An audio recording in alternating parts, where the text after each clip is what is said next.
So what do we truly mean when we speak of a global water crisis? In the simplest of terms, it is a situation where there is not enough safe, clean water to meet the needs of people, industry, and nature.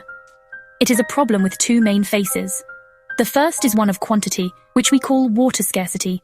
This happens when the demand for water is far greater than the supply available. Imagine a village well that slowly begins to run dry because more people are drawing from it, and the rains are not coming as they once did. Now picture this happening on a massive scale, affecting entire cities and countries. The second face of the crisis is one of quality. This is about water pollution. Even in places where water seems plentiful, it can be so contaminated with chemicals, sewage, or industrial waste that it is dangerous to drink or use. This makes the water unusable, effectively creating a shortage even amidst abundance. It is like being surrounded by food that is all poisoned. So the crisis is not just about having water, it is about having safe water. These two issues, not enough water and water that is not clean enough, are happening all at once, all around the world, creating immense challenges for humanity. This is not a problem confined to hot, dry deserts. It is a global phenomenon. In parts of the world, like the Sahel region in Africa, scarcity is driven by changing weather patterns and prolonged droughts. But in other regions, even those with mighty rivers, the crisis is caused by overuse and mismanagement. For instance, great rivers like the Colorado in the United States or the Indus in Asia are now so heavily diverted for farming and cities that they barely reach the sea. We are, in essence, asking more of our freshwater systems than they are able to give. The crisis is also accelerating. As the world's population grows, so does our demand for water to grow food, produce energy, and manufacture goods. By the year 2030, experts predict that the global demand for fresh water could be 40% higher than the amount that can be reliably supplied. This is a staggering gap. It is a quiet, creeping crisis, one that doesn't always make the headlines like a sudden earthquake or a storm. But its consequences are just as devastating, unraveling the very fabric of our societies and the natural world upon which we all depend. To truly understand the water crisis, we must listen to the stories of those living on its front lines. In a small village in rural Kenya, we might meet a woman named Akini. Every morning before the sun rises, she begins a 4-hour walk to the nearest river. The water she collects is murky, but it is all her family has for drinking, cooking, and washing. This daily journey means her daughters cannot go to school, as they must help her. Her story is not unique. It is the reality for millions of women and girls across Africa and Asia who spend their days in a relentless search for a resource we so easily access from a tap. Let us travel now to South America, to the bustling city of Sao Paulo in Brazil. A few years ago, this megacity of over 20 million people came perilously close to running out of water entirely. Its main reservoirs fell to dangerously low levels after an unexpected and severe drought. Residents faced strict water rationing, with taps running dry for days at a time. Hospitals struggled, businesses were forced to close, and tensions rose. It was a stark reminder that even modern, wealthy cities are not immune. The crisis can knock on anyone's door, turning everyday life into a constant struggle for survival. Now, consider the story of a farmer in the Punjab region of India, often called the country's breadbasket. For generations, his family has relied on groundwater, pumped from deep wells to irrigate their fields of wheat and rice. But now, the wells are running dry. The water table has dropped so low that he must drill deeper and deeper, at a great cost he can barely afford. He faces an impossible choice: either stop farming and lose his livelihood, or continue to draw from a dwindling resource, knowing it cannot last. His dilemma is shared by farmers from California to China, all caught in a cycle of depletion. Finally, we can look to a place like Australia, a continent accustomed to dryness. Yet even here, recent droughts have been unprecedented in their severity. The Great Murray-Darling River system, which supports a huge portion of the nation's agriculture, has been under extreme stress. We have seen heartbreaking images of millions of fish dying in dried-up riverbeds. This is not just an ecological tragedy.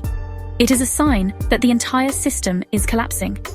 These stories, from 4 different continents, paint a vivid picture. The water crisis wears many faces, but its impact is always deeply personal and profoundly disruptive. The consequences of water scarcity and pollution ripple outwards, touching every aspect of our lives. First and foremost is our health. When people lack access to safe drinking water, they are forced to use contaminated sources. This is a direct pathway for disease. Illnesses like cholera, typhoid, and dysentery, which have been largely eradicated in wealthier nations, remain a daily threat for billions. It is a tragic and preventable loss of life. The World Health Organization estimates that contaminated water leads to the deaths of around 1,000 children every day. Each death is a personal tragedy and a stark failure of our collective responsibility to provide this basic human right. Beyond disease, the crisis strikes at the very foundation of our survival, our food supply. Agriculture is the single largest user of fresh water in the world, accounting for roughly 70% of all withdrawals. When water becomes scarce, farming is the first and hardest hit. Less water means lower crop yields, and in severe cases, complete crop failure. This leads to food shortages and rising prices, which affect the poorest families most severely. Some experts warn that within the next 25 years, half of the world's food production could be at risk due to water instability. We are quite literally draining the resources we need to feed ourselves. The economic costs are equally staggering. A lack of reliable water can bring industries to a halt. Power stations that rely on water for cooling may have to shut down, causing blackouts. Factories cannot produce goods without it. In countries where economies are heavily reliant on agriculture, a single drought can wipe out a significant portion of their national income, pushing millions into poverty. The World Bank has warned that water-related problems could reduce the economic growth of some regions by as much as 15% by the year 2050. It is a powerful brake on human progress and development. This is not only a problem for developing nations. In affluent countries, the costs manifest in different ways.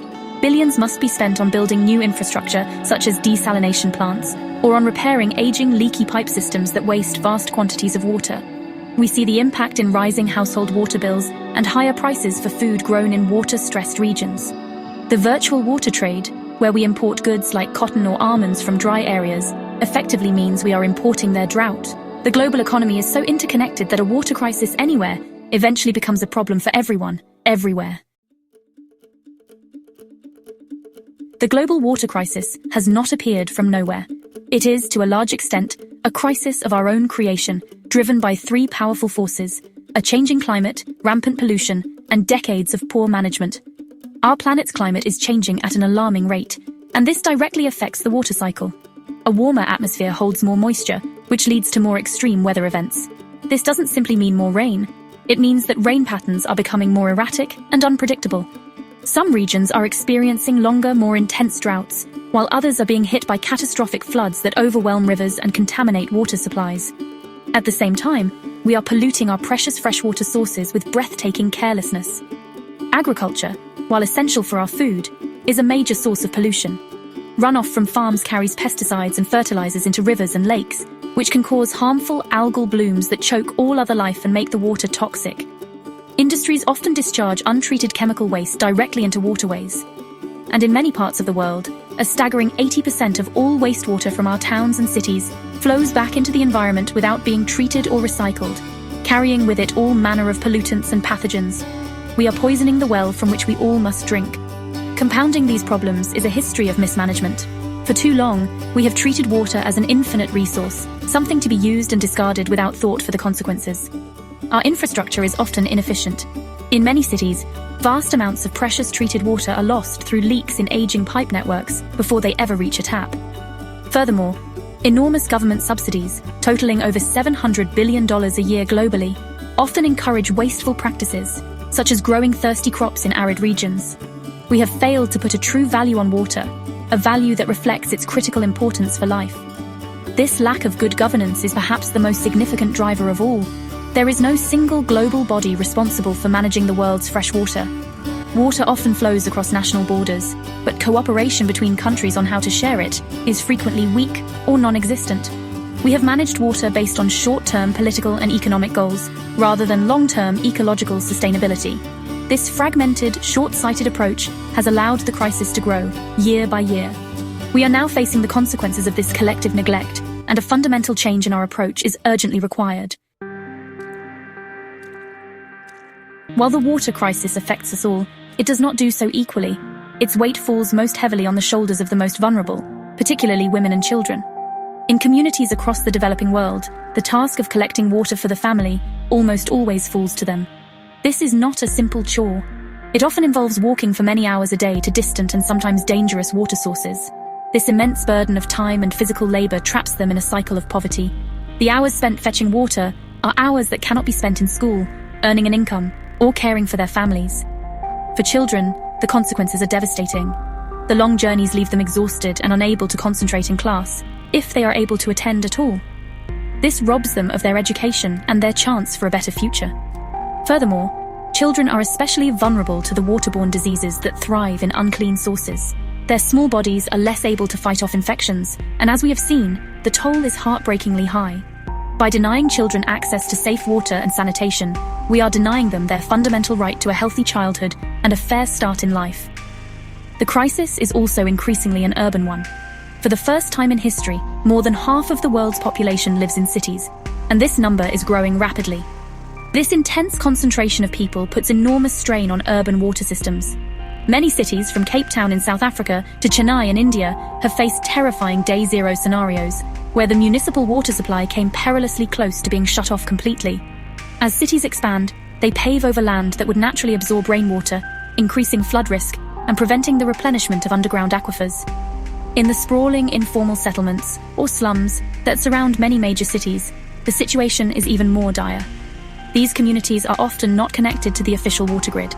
Residents are forced to rely on expensive and often unsafe water from private vendors, or from polluted local sources.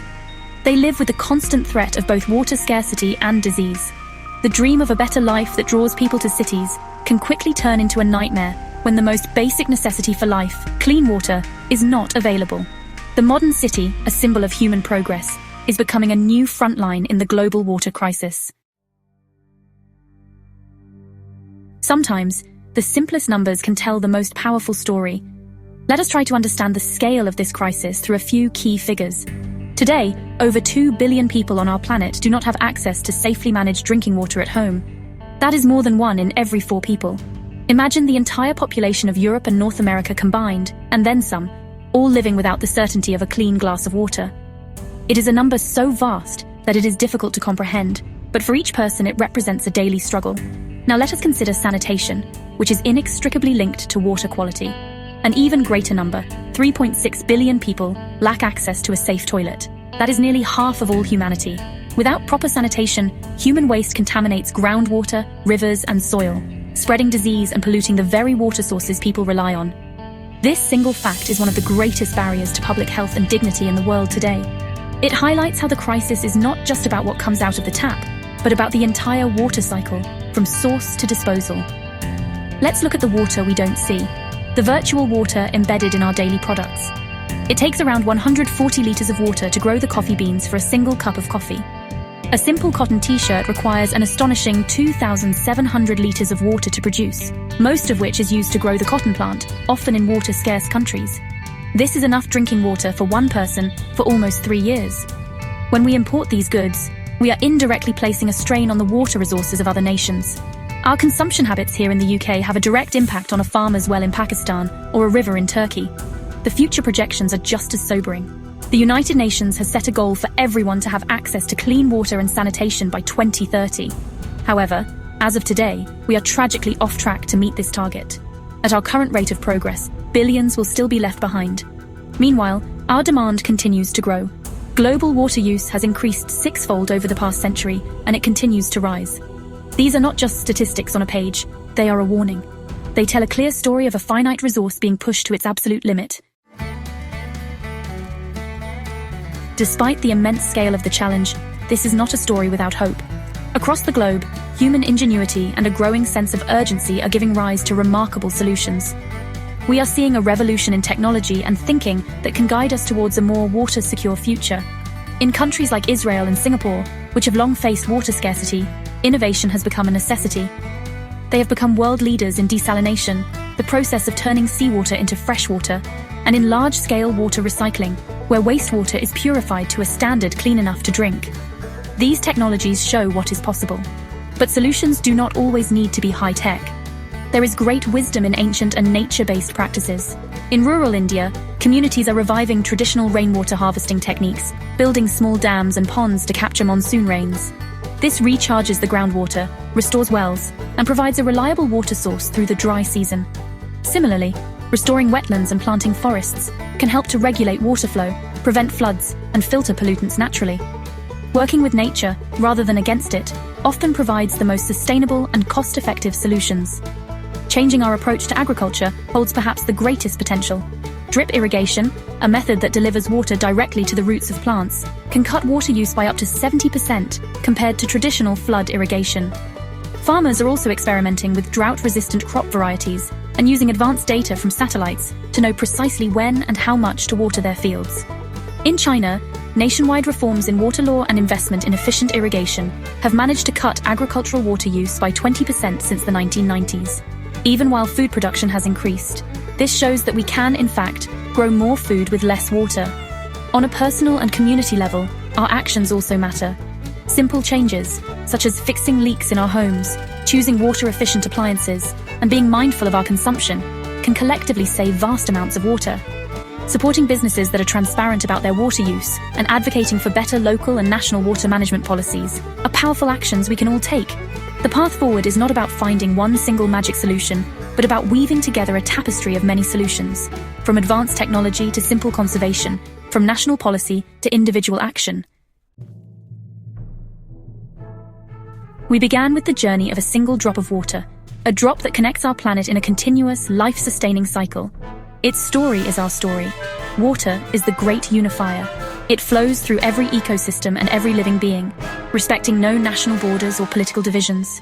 The health of the Amazon rainforest helps to generate the rain that falls in Argentina. The snowmelt from the Himalayas feeds the rivers that sustain over 1 billion people across Asia. We are all bound together by this shared circulatory system. An injury to one part of it is ultimately felt by all. The global water crisis, therefore, is a profound test of our ability to cooperate as a global community. It forces us to recognize our deep interdependence. We can no longer afford to think in terms of our water and their water. We must begin to manage it as the global common good that it is. This requires a fundamental shift in how we value water, moving away from seeing it as a free and infinite commodity, to treating it as the precious and finite resource that underpins our entire civilization and the health of the natural world. The solutions are within our grasp. We have the knowledge, the technology, and the innovative spirit to secure a water-safe future for all. What we need now is the collective will to act. This means governments must work together to manage shared rivers, invest in sustainable infrastructure, and end policies that encourage waste. It means industries must take responsibility for their water footprint, embracing efficiency and preventing pollution. And it means that each of us must become a custodian of water in our own lives, mindful of the journey it takes to reach our tap and the value of every single drop. Let us not be the generation that presided over the drying of the wells. Instead, let us be the generation that learned to live in harmony with the water cycle. Let us be the ones who repaired the leaks, cleaned the rivers, and ensured that every person on this planet could access the clean water that is their birthright. For in the end, the quest to solve the water crisis is about more than just water. It is about building a future that is more equitable, more sustainable, and more resilient. It is about protecting the blue heart of our planet, for the sake of all life, for all time.